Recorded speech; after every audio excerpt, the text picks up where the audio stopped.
자, 제가 만약에 제 심장병에 걸렸습니다. 심장병이 있습니다. 하고 여기서 고백을 한다면은 여러분은 어떻게 반응을 하실 건가요? 그거 잘 됐다 하실 분 아무도 없겠죠? 제가 심장병이 있습니다. 그래서 대수술을 받아야 됩니다. 하면은 여러분들은 속으로 참 안 됐다. 불쌍하다. 어쩌다가 그런 중병에 걸리게 되었을까? 나는 그런 병에 걸리면 안 되지. 하는 이런 여러 가지 생각을 하게 될 것입니다. 그런데 실제로 제가 심장에 문제가 있습니다. 저뿐만이 아니라 여러분들도 심장에 문제가 있습니다. 저와 같은 문제가 있습니다. 심장은 무엇이 있는 곳인가요? 심장은 우리의 마음입니다. 여러분도 그리고 저도 우리들 모두가 지금 심장병에 걸려 있는데 그것은 우리들 모두의 마음이 지금 병들어 있다는 말씀입니다. 자, 그렇다면은 심장병은 우리가 왜 걸리게 되는 것일까요? 심장병에 걸린 사람들을 종종 보게 되는데 왜 심장병에 우리가 걸리게 되는 것일까요? 그것은 심장 안으로 나쁜 것이 들어가도록 그냥 놔두기 때문에 걸리는 것일 것입니다. 어떤 것들이 심장 안으로 들어갈 때 나쁜 그 심장병에 걸리게 되냐 하면 우리가 먹는 음식을 통해서 그리고 우리가 때때로 운동도 해줘야 되는데 운동해주지 않을 때 그러니까 음식 중에서도 기름기 많은 음식, 콜레스테롤 많은 음식 이러한 나쁜 음식을 먹게 되면은 우리의 심장이 아무리 건강하던 심장까지라도 견디지 못하고 결국은 심장병에 걸리게 될 것입니다. 마찬가지로 우리의 마음이 있는 심장 안으로 우리가 어떤 생각과 어떤 태도와 어떤 습관들을 들어가게 방치하느냐에 따라 들어가도록 그냥 놔두느냐에 따라서 우리의 마음에 지금 병이 심각하냐, 중하냐, 경하냐 하는 것이 결정될 것입니다. 그리고 이 심장 안으로, 마음 안으로 들어간 우리들의 생각과 태도에 따라서 결국은 우리들의 존재 전체가 그리고 우리들의 삶 전체가 결정이 될 것입니다. 내 마음이 바른 영양분을 받아서 공급받아서 건강하다면 내 마음 밖에 있는 주위 환경이 어떠하든지 상관없이 그 환경이 남들이 보기에 비참하다던가 나쁘다던가 정말 처참하다던가 거기에 상관없이 내 마음속이 건강하다면은 우리들의 삶 전체가 건강할 것입니다. 올바른 음식으로 우리의 심장을 우리가 지키듯이 올바른 마음으로 우리들은 좋은 습관과 좋은 행동을 유지할 수가 있는 것입니다. 그런데 살다 보면은 간혹 우리들이 흔히 정크푸드라 그러죠. 그 나쁜 음식, 고기, 기름 많은 음식, 비계 같은 거, 아니면은 또 다른 거, 인스턴트 식품, 이런 것들을 먹게 되는 경우가 있습니다. 어쩌다가 그렇게 먹게 되는 경우가 있는데, 마찬가지로 살다가 보면 우리들도 좋지 않은 습관과 행동과 아니면 생각들이 우리들의 삶 속에 배게 될 때가 있습니다. 그러면 어떻게 할까요? 나쁜 음식은 나쁜 음식인 줄 알고 우리가 끊으려고 노력을 하듯이 그런 것들을 우리 속에서, 마음 속에서 제거해 버리려고 노력을 해야 되겠죠. 그것들에게서 멀어져 버리려는 노력을 해야 할 것입니다. 그럼으로써 우리들의 건강한 상태를 유지할 수 있게 되는데요. 그것들을 버려야 될 때 버리지 않고 그대로 놔둔다면은 나쁜 노폐물이 우리 몸 안에 축적이 되듯이 그래서 결국은 우리로 하여금 큰 병에 걸리게 되듯이 우리의 마음도 똑같은 결과를 낳게 될 것입니다.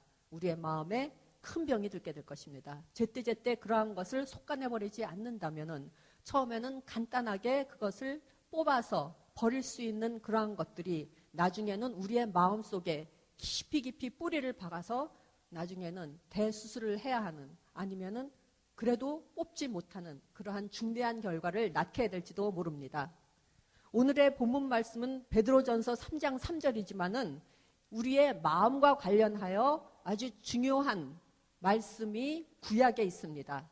잠언 4장 23절의 말씀입니다. 여기에서 뭐라 그랬냐 하면은 모든 지킬 만한 것 중에 더욱 내 마음을 지켜라. 내 마음을 지켜라 하고 이렇게 말씀하고 있습니다. 모든 지킬 만한 것 중에서 내 마음을 지켜라. 이 말씀은 우리들에게 두 가지를 가르쳐 줍니다.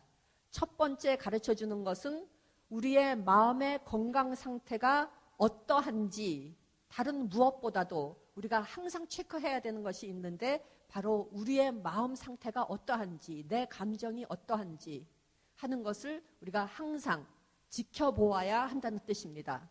이것은 우리 풀타임 워크 아니면 팔타임 워크 이런 게 있죠. 이 마음의 상태를 지키는 것은 우리의 풀타임 워크가 되어야 한다고 여기서 말씀하고 있습니다.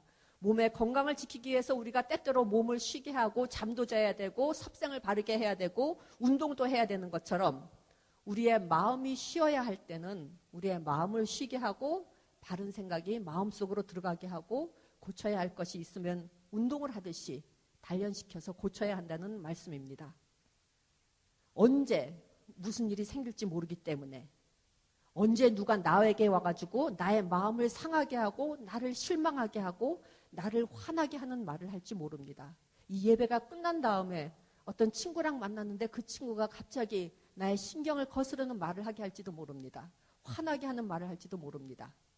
언제 어디서 무슨 일들이 생길지 모르기 때문에 그리고 그 일 때문에 그 말과 행동 때문에 내가 마음의 상처를 입을지도 모르게 되고 또 마음을 다스리지 못하는 그러한 상황이 발생할지도 모르기 때문에 언제 이런 일이 생길지 모르기 때문에 우리들은 항상 바른 마음을 유지하도록 성령 하나님과 함께 그의 도우심을 받으며 노력해야 한다고 잠언의 말씀이 가르쳐 줍니다. 두 번째, 이 말씀은 우리의 마음을 다스리고 단련시키는 것은 남이 해주는 일이 아니라 바로 내가 해야 할 일이다 하고 말하고 있는데요. 이 말을 들으면은 여러분들 당연하지, 오늘 계속 당연한 말만 하네 이렇게 생각하고 계실지 모르겠습니다. 그렇지만 여러분들의 삶을, 생활을 자세히 들여보세요. 이 말씀을 실천하고 살아가는 분들이 몇 분 되지 않습니다. 이 말은 무슨 말이냐 하면은 이 마음을 다스리고 단련시키는 것은 이 부모님이나 친구들이나 이웃이나 아니면 교수님이나 목사님이나 이런 분들이 해주는 일이 아니라 내가 해야 하는 일이고 우리가 이런 말을 들을 때는 당연하다고 당연스레 받아들이는데 우리의 삶을 보면은 어제 예를 들어서 어떤 일이 생겼어요. 그 일 때문에 내가 지금 굉장히 화가 나 있어요. 아니면 실망이 되는 일이 있었어요. 그 어떤 사람의 태도 때문에 내가 지금 아주 시기도 생기고 미움도 생기고 아주 두려움도 생기고 염려가 생기고 이런 일들이 부지기수로 많이 일어납니다. 그런데 그런 일들이 생길 때마다 우리들은 어떤 생각을 하나요? 그 사람이 그 말을 하지 않았으면은, 그 사람이 그런 행동을 나한테 하지만 않았으면은 내가 지금 이렇게 화나지 않았을 텐데, 내가 지금 이렇게 실망스럽지 않았을 텐데, 내가 지금 이렇게 근심에 쌓여 있지 않았을 텐데 이렇게 생각을 할 것입니다.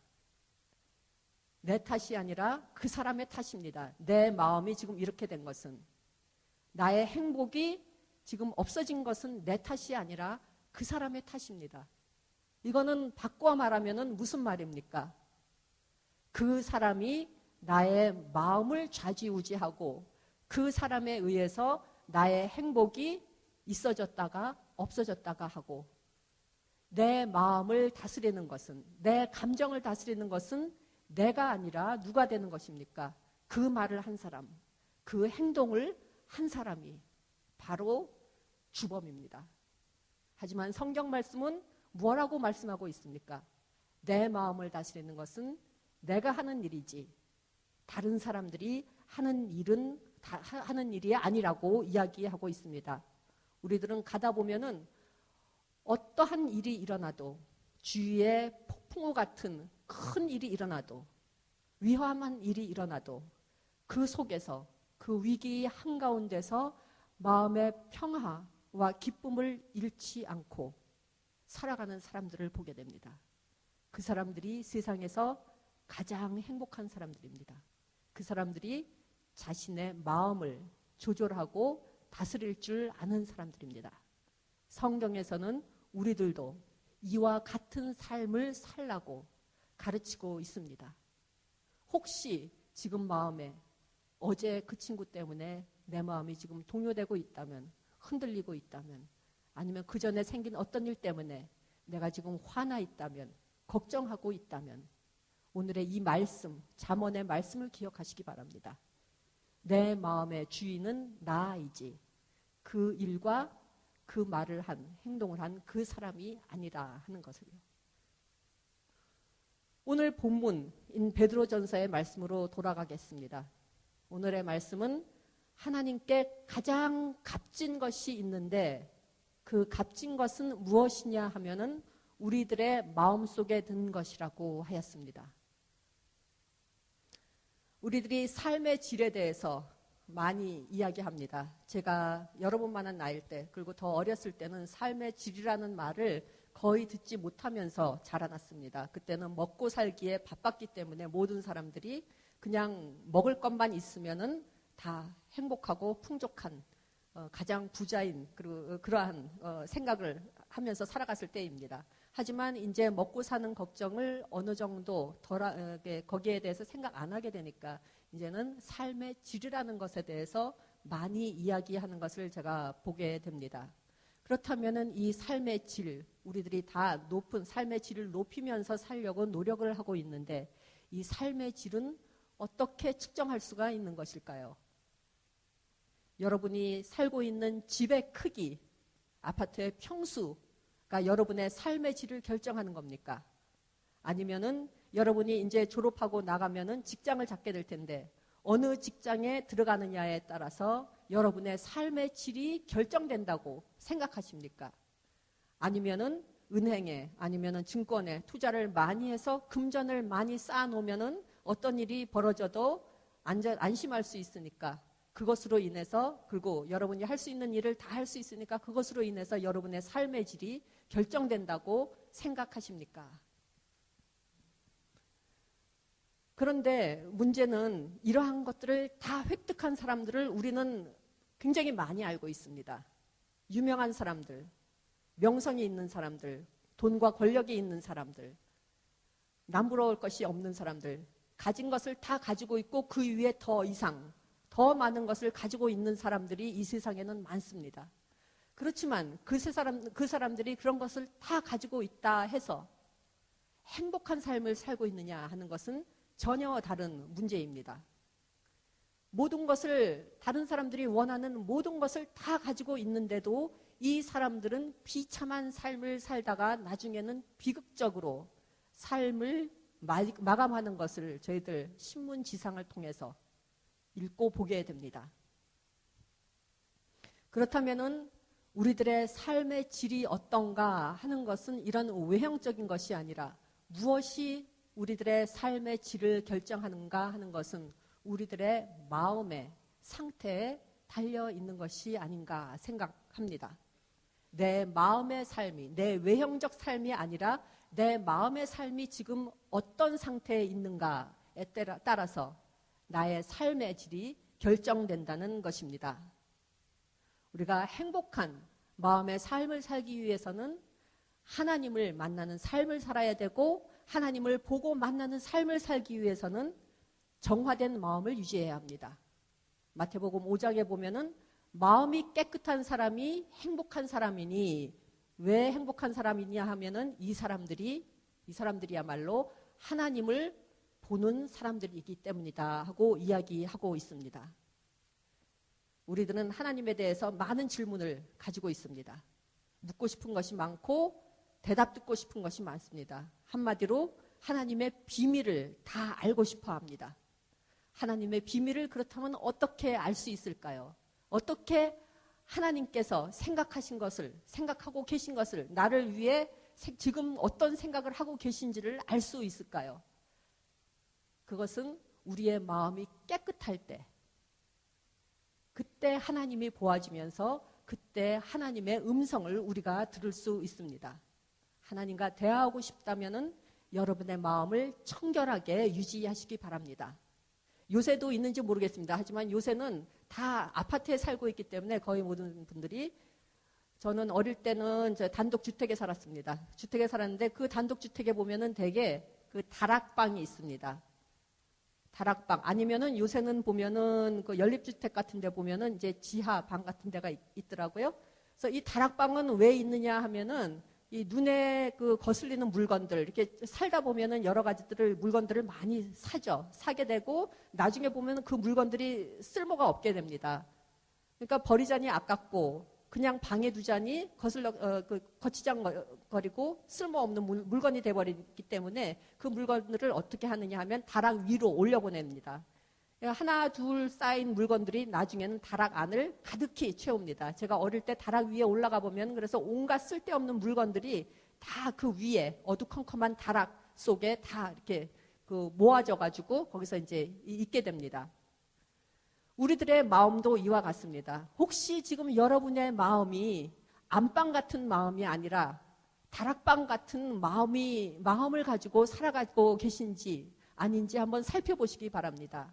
내 마음 속에 밝고 환하고 꼭 필요한 것들만 채워져 있는 것이 아니라 혹시 다락방에 있어야 할 이 거추장스럽고 쓸데없는 것들로 내 마음이 지금 가득 차 있어서 쓸데없는 걱정을 하면서 쓸데없는 염려를 하면서 지금 살아가고 계시는 것이 아닌가 한번 생각해 보시기 바랍니다. 만약에 그렇다면은 다락방에 있는 물건들을 치워놓듯이 내 마음속에 있는 그 모든 것들을 밖으로 끄집어내어 예수 그리스도의 십자가의 발 아래 내려놓으시기 바랍니다.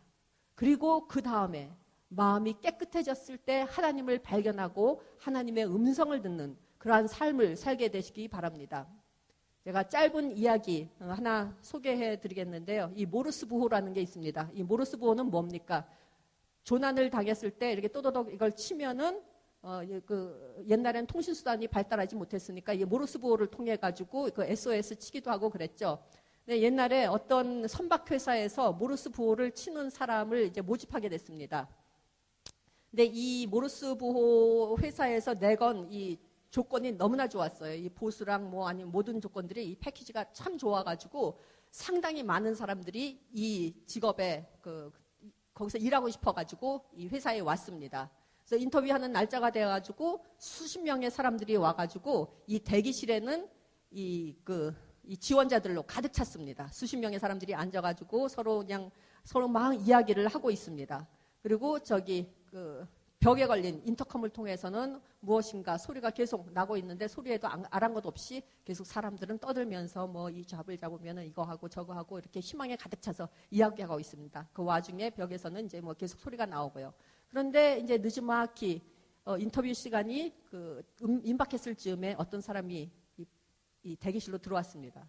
늦게 들어오더니 이제 조용히 구석에 가서 혼자 자리에 앉아가지고 이제 인터뷰 준비를 하는지 얘기도 안 하고 혼자 이렇게 조용히 앉아 있는 거예요. 그런데 갑자기 이 사람이 벌떡 일어나더니 그 옆에 있는 방 문을 열더니 사무실 문을 열더니 그쪽으로 황급하게 막 들어갑니다. 들어가더니 한 5분 10분 후에 이 인터컴을 통해서 어나운스먼트가 들려옵니다. 뭐라 그러냐 하면은 지금 여러분이 찾고 있는 이 자리가 방금 지금 우리가 사람을 뽑았다. 여러분은 여기 앉아 있을 필요가 이제 없으니까 그냥 집으로 돌아가라. 하고 이렇게 얘기하는 겁니다. 모든 사람들이 너무나 놀랐어요. 인터뷰하러 왔는데 인터뷰하지도 않고 이 수십 명 되는 사람들을 그냥 돌려보내다니. 그리고 사람들이 ung성ung성거리면서 막 그러는데 이 맨 마지막에 늦게 왔던 사람이 그 문을 열고 이렇게 나오는 거예요. 바로 그 사람이 그 잡에, 그 직업에 이제 뽑힌 사람이라는 것을 사람들이 알게 됐습니다. 그러니까 모든 사람들이 그에게 달려가서 이제 항의조 얘기를 합니다. 어떻게 된 거냐? 우리들은 일찍 와가지고 기다리고 있었는데 너는 늦은막혀 와가지고 어떻게 그렇게 직업을 구할 수 있었느냐 하고 이야기를 하니까 그 사람이 대답을 합니다. 여러분들이 바쁘게 이야기하고 있는 동안 나는 앉아서 준비를 하고 있는데 그때 인터컴을 통해서 메시지가 전해 왔다는 겁니다. 또도독 하는 메시지였는데 그 메시지는 바로 모르스 부호로 된 메시지였습니다. 그 메시지에 뭐라고 그랬냐 하면은 모르스 부호의 통신원으로 일하는 사람은 항상 주의와 경계를 게을리해서는 안 됩니다. 이 메시지를 듣는 즉시 그 옆 사무실로 들어오십시오. 그러면 그 사람이 이 직업을 갖게 될 것입니다. 라고 얘기했다는 거예요. 그렇지만 그 방에 있던 수십 명의 사람들 중 자기 할 얘기가 많아가지고 그 얘기 하느라고 그 모르스보어에서 나오는 메시지를 한 사람도 못 듣고 있었습니다. 혹시 여러분의 생활도 지금 그렇지가 않으십니까? 하나님께서 지금 계속 말씀을 하고 계시는데 엉뚱한 생각을 하느라고 다른 근심 걱정을 하느라고 하나님의 이 모르스보어를 듣지 못하고 계신 거나 아닌지 한번 생각해 보시기 바랍니다. 베드로전서 3장에서 하나님께서 우리에게 말씀하십니다. 그 말씀을 여러분이 지금 듣고 계십니까? 너희의 단장은 외모가 아니라 오직 마음에 숨은 사람을 온유하고 안정한 심령에 썩지 아니할 것을 하라. 이 마음이 하나님 앞에서 가장 값진 것이다. 지금 마음에 품고 있는 탐욕과 욕심과 증오, 이 요소들이 있다면은 이 자리에서 다 제거해서 여러분의 마음에서 다 뿌리 뽑아내서 예수 그리스도 앞에 놓으시기 바랍니다. 그리고 옳지 않은 것이 지금 마음속에 들어가 그것을 행동으로 옮기고 싶은 생각을 하고 있다면 그것을 그리스도 십자가 앞에 내려두고 바른 생각과 바른 행동을 할 것을 선택하고 결심하시기 바랍니다. 그러면은 그때 여러분께서는 하나님께서 짓고 계신 미소를 보게 될 것입니다. 하나님 안에서 성장하는 삶을 살게 될 것입니다. 항상 생각과 말과 행동에서 하나님께서 원하시는 생각과 말과 행동을 하시면서 사시기 바랍니다. 그렇지만은 우리들 모두는 특히 여러분들은 다 젊기 때문에 감정을 조절하기가 어려울 때가 있습니다. 그럴 때는 하나님께 내가 지금 느끼고 있는 바를 나의 심정을 솔직하게 모두 털어놓고 주님의 힘과 능력으로 주님께서 원하시는 바를 하고 싶다고 말씀드리는 그러한 여러분이 되시기 바랍니다. 하나님께서 원하시는 것을 줄 것입니다. 주님께 가장 귀한 것이 무엇인가요? 마음입니다. 여러분의 진실하고 선하고 아름다운 마음입니다. 여러분에게 가장 귀한 것이 무엇인가요?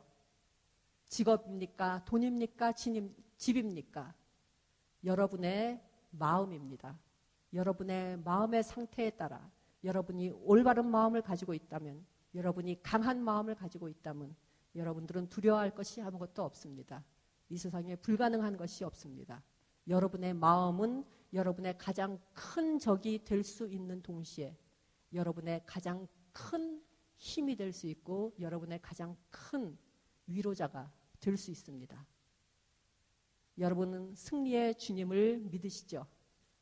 그렇다면 마음을 지켜서 하나님께서 가장 원하시고 가장 값지게 여기시는 것, 아름다운 마음을 지키며 가꾸는 삶을 사는 가운데 아까 찬송에서도 불렀듯이 독수리같이 올라가 승리하는 삶, 이제 중간고사가 시작되는데 중간고사에서 승리하는 삶, 그리고 주님의 놀라운 복을 여러분의 생 내내 경험하게 되는 저와 여러분이 되시기를 바랍니다. 다 같이 기도드리시겠습니다.